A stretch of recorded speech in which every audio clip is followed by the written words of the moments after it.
Alors bonjour mes térébintes, bonjour mes vaillants héros et bienvenue sur ma chaîne.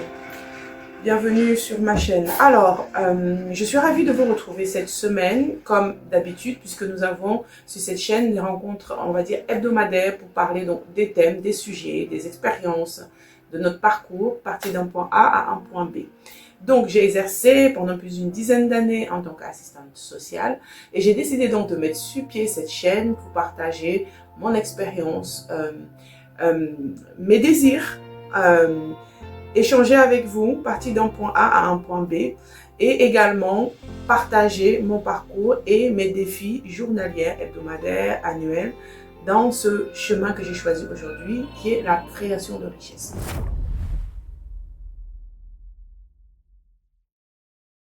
Le sujet aujourd'hui, c'est intitulé Je n'ai plus peur. Donc c'est sur la peur et c'est intitulé Je n'ai plus peur. Donc c'est basé sur mon expérience professionnelle et également sur mon expérience personnelle. D'où me vient ce sujet?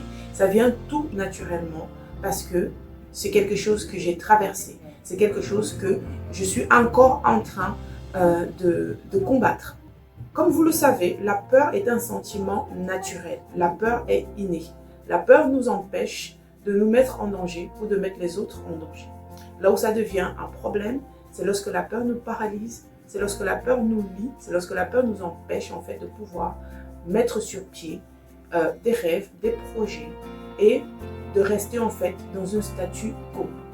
Donc, pour moi aujourd'hui, c'est quelque chose, comme je vous disais, que j'ai pu vaincre. Et ça ne veut pas dire qu'il n'y a pas des moments où il y a des questions, des doutes ou des peurs. Mais c'est identifié et ça permet en fait de pouvoir savoir sur quoi s'appuyer et de pouvoir savoir comment aller au-delà de ça.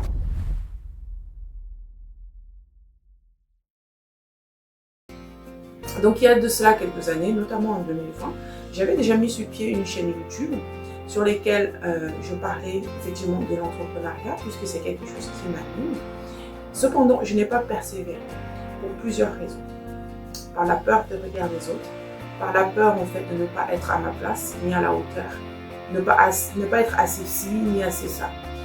Et j'ai remarqué en fait autour de moi qu'il y a plusieurs personnes, et notamment professionnellement, qui étaient tellement dans cette peur, je dirais même imaginaire, de qu'est-ce que va penser la société, qu'est-ce que va penser mon conjoint, qu'est-ce que va penser mes enfants, qu'est-ce que vont penser mes collègues, si je fais ou telle chose, ou si par exemple je décide en fait de prendre un chemin sur lequel on ne nous attendait pas. Puisqu'on le veut ou non, les autres personnes autour de nous ont une idée de ce qu'on est, de ce qu'on est censé faire, de là où on est censé être. Et le problème, c'est qu'en fait, on se regarde à travers le regard des autres. On se regarde en fait à travers ce que les autres pensent de nous. Par contre, aujourd'hui, j'ai des fondements en fait qui me permettent en fait de me baser pour pouvoir avancer chaque jour sans toutefois oublier qui je suis et où je vais et quel est le désir de mon cœur.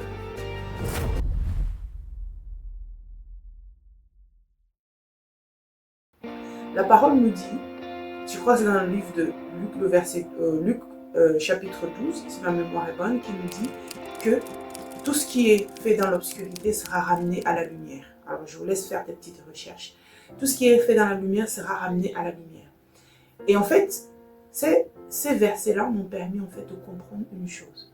Vous savez, quand vous n'avez pas identifié quelles sont vos faiblesses, qu'est-ce qui vous fait peur, qu'est-ce qui vous empêche en fait de pouvoir faire telle ou telle chose, qu'est-ce que vous pensez qui va pouvoir arriver si vous le faites? Parce que la plupart du temps, on se rend compte que cette peur en fait, c'est notre imagination qui nous joue des tours. On pense à ce que les autres peuvent penser. On pense à ce qui pourrait arriver alors qu'il n'en est rien. Et ce qui est le plus difficile, c'est quand on n'a pas identifié quelles sont nos faiblesses, on reste en fait captif en fait de certaines situations. Et la parole de Dieu nous dit, ce qui est fait dans l'ombre sera ramené à la lumière. Alors j'ai compris une chose, pour ne plus être en captivité par rapport à telle ou telle situation, décide toi-même de pouvoir mettre à jour, d'amener la lumière sur cette zone, sur cette partie, sur ce domaine, sur ce sujet en fait qui t'empêche de pouvoir t'exprimer et de pouvoir te libérer. Si vous avez identifié, pour ma part, j'ai identifié en fait cette peur de me dire mais des personnes qui me connaissent ou mais si je ne fais pas comme il faut ou ce n'est pas assez ou et si ça ne marche pas, voilà, la peur de manquer et en fait, la honte, mais qu'est-ce qui va se passer, qu'est-ce qu'on va penser, etc.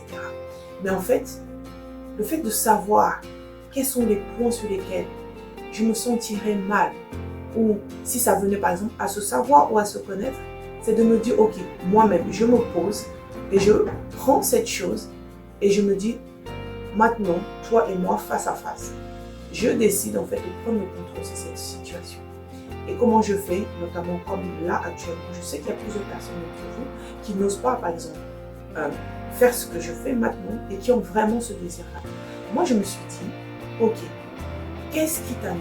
Qu'est-ce que tu as envie? Qu'est-ce que tu veux qu'on pense? Qu'est-ce que tu veux en fait laisser? Qu'est-ce que tu veux en fait donner? Voilà, donner aux autres. Qu'est-ce que tu veux donner par rapport à ton existence, ton passage en fait sur cette terre? Qu'est-ce que tu veux en fait laisser à ta postérité? Qu'est-ce que tu veux laisser à ta famille? Qu'est-ce que tu veux laisser en fait aux personnes que tu rencontres? Est-ce que ce désir-là est plus fort que ce qui pourrait être reproché et peut-être qui n'est même pas vrai? Parce que comme je vous dis, c'est des choses qu'on pense que les autres vont penser.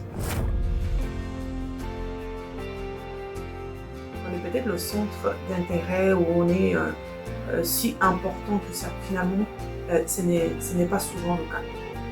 Et je voudrais en fait